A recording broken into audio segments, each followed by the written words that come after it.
Hey everybody, welcome to my channel, Green Ritual M. This is what I look like without any makeup. So you might see that quite a bit in my videos. So in this video, I'm going to be telling you about 5 different plants that I cannot keep alive. I filmed this video earlier and I had bought a new mic and forgot to turn it on whenever I'd finished the whole video. So here we are starting over, because I know my first video, the introduction video, it had terrible audio. So that was only my first one, so I guess it's okay. Okay, so let's get into the video. My first genre of plants that I cannot keep alive, Allocations. So I've had an Alocasia poly in the past. I bought it in the springtime and thought it was, the most beautiful plant. I had that attraction to those dark leaves and I just had to have it. Everybody was buying them here locally in my city. I'm in this local plant group here in my town and it seemed like everybody was having trouble with this Alocasia poly dying on them. And everyone is telling everyone that there's not enough humidity in their home. And me, I was doing great with mine and thought that this plant just clicks with me. And I was bragging to my husband all the time that I'm keeping mine alive and everybody else is dying. So I know when I've done my research on this plant, I kept seeing that this plant can go dormant in the winter, which I thought probably not going to happen to me because I'm doing great with this plant. Well, I was wrong. So it was doing great all spring and then summer, fall, and then winter is approaching, and just one by one leaf at a time, they start dying. Yeah, eventually that plant ended up losing all of its leaves. So before I threw it away, so I was taking out all the bulbs out of the soil and I was going to try and grow new plants from it. Well, that didn't work for me. I used a mix of sphagnum and perlite, and hence I was new to trying to propagate and grow plants at this point in time. But that just did not work for me. I was not able to successfully grow anything from those bulbs. All just turned into mush and died. At one point in time, I had 2 Alocasia lowriders. They're not a very common Alocasia. I came across this type of Alocasia on Etsy. I just thought it was a beautiful plant.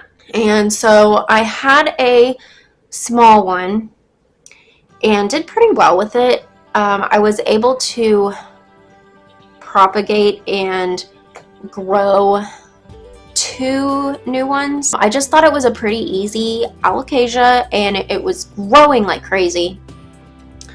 But of course, when winter came along, same thing, it was dying off. So eventually he fully died, along with my propagated ones that I did. I thought I'd try again, so I ordered a larger one that following spring. That one did not even, I think he only lasted me through spring. Just me and Alocasias, I can't deal with them. I just don't like how, they always die whenever winter comes along. Number 2 are Peperomias. I'm pretty good with the obtusifolias, but that's about the only one. Any rippled type of peperomia, I am not good at. I can get them to, last a while, but they just eventually die all of a sudden. I've had the Peperomia Frost. I think it's called a caparetta. Is that how you say it? Yeah, caparetta. I've had a red version and then the marble version, and they died. I also had a Peperomia Rosso before, and I kept it in this greenhouse. so it would have higher humidity, and it just did not do very well, especially after I moved into this house. I lost it pretty much after that.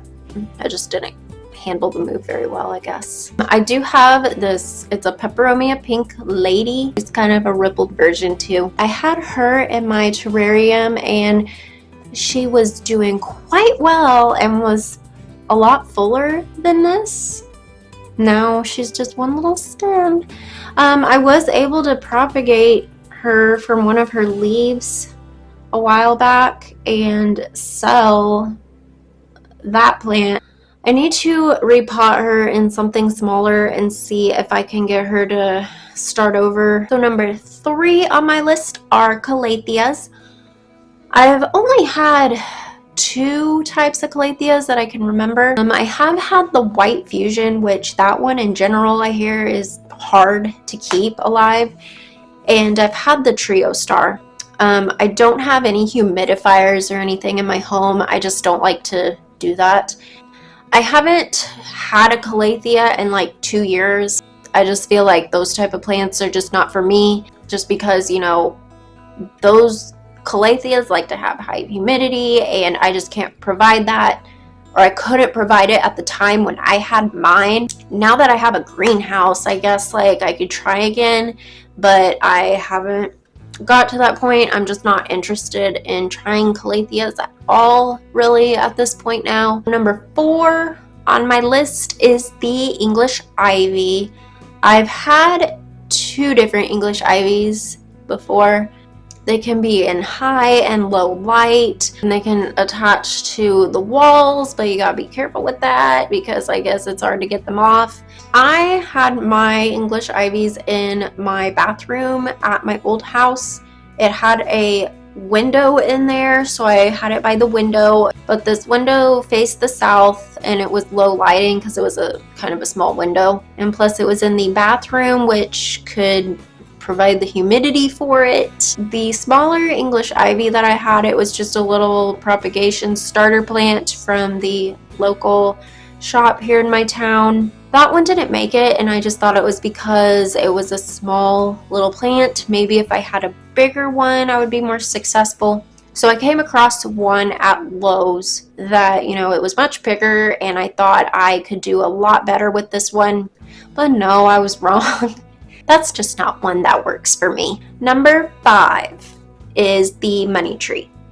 I had a big money tree that, you know, whenever I first saw it, I knew I had to have it. It was like one of the plants that was on my wish list. I just think the twisting of its trunk is so cool looking. So when I saw it, I had to have it. It sat outside on my back patio with bright indirect light, and it was doing so well out there. So whenever fall came, that's when I brought it inside, and I was not aware at the time that this plant likes to have bright indirect light, you know, all the time. And I had it in a low light setting whenever I brought it inside, and that was the mistake that I made. So it just ended up slowly dying. It was really sad. I do have a smaller one. So here it is. This little part of its trunk is dead. You can see the top of it right there. I just haven't untwisted it from the rest of it yet. I'm bad judgment, I think, at when to water it. I don't water it too much or too little, like at least I try not to.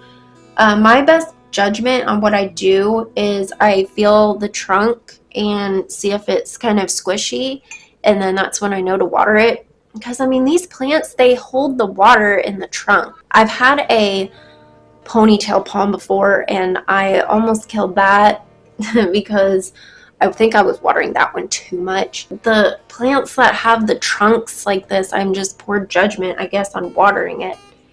But I ended up getting rid of that ponytail palm before I fully killed it. I mean, yeah, he's doing fine right now. So that was the 5 plants that I feel like I can't keep alive.